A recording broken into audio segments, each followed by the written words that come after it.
like these prokaryotic E. coli cells replicate themselves quickly and efficiently. Part of the process of asexual reproduction is the ability of cells to make identical copies of their DNA before cell division occurs. Prokaryotic cells that reproduce by binary fission rely on the fast, accurate process of DNA replication to ensure future generations of cells will have the same genetic instructions as the parent cell. The structure of DNA aids in the speed and accuracy of replication. Double-stranded DNA is a polymer of two strands of nucleotides which are hydrogen bonded to each other to form a double helix.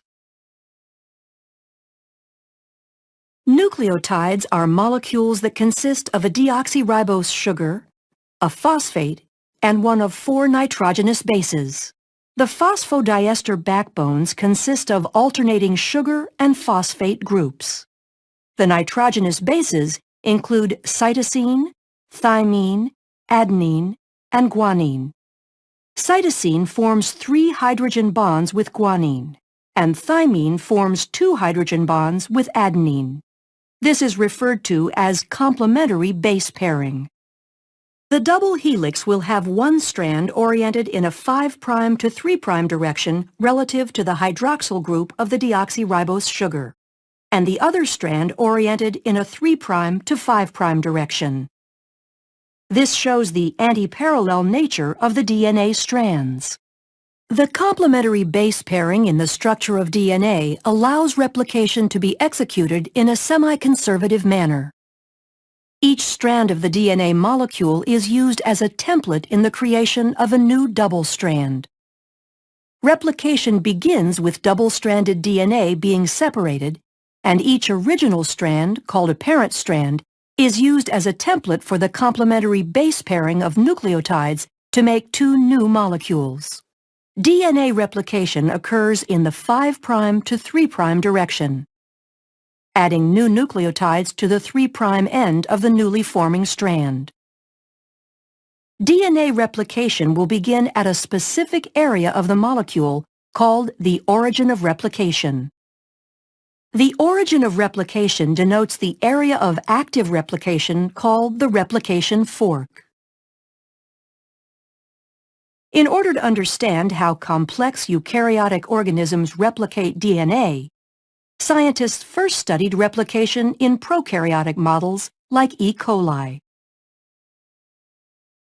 A number of enzymes are needed for replication to proceed once the replication fork is established. Helicase separates the strands of the double helix, and single-stranded binding proteins stabilize the newly single-stranded regions. DNA gyrase is used to make sure the double-stranded areas outside of the replication fork do not supercoil. Once the replication fork is stable, DNA polymerase catalyzes the addition of new nucleotides to the growing daughter strand. Other proteins, such as beta clamps and the clamp loader, help hold the DNA polymerase in place on the DNA. Short sequences of RNA, called primers, have to be paired to the template strands by the enzyme primase because DNA polymerase cannot begin to add nucleotides without a primer.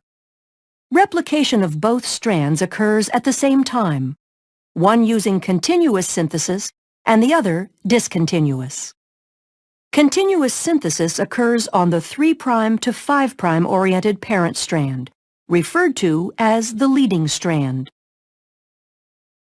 New nucleotides are added to the 3' end, moving continuously toward the expanding replication fork.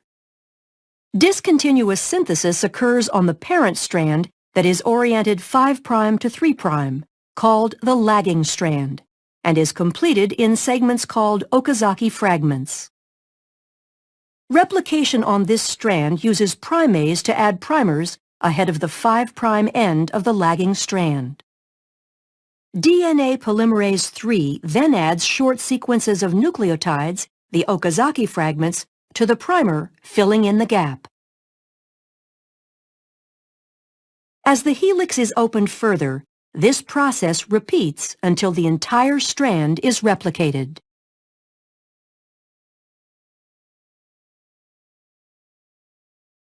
DNA polymerase I replaces the RNA primers with DNA nucleotides, and DNA ligase is used to ensure bonding between the fragments and the replaced nucleotides. Once both the leading and lagging strands have completed their replication, two identical copies of the DNA molecule result.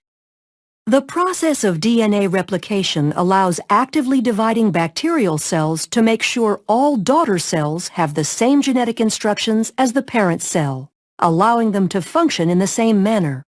Thus, bacterial populations can grow, increasing the number of individuals in a colony.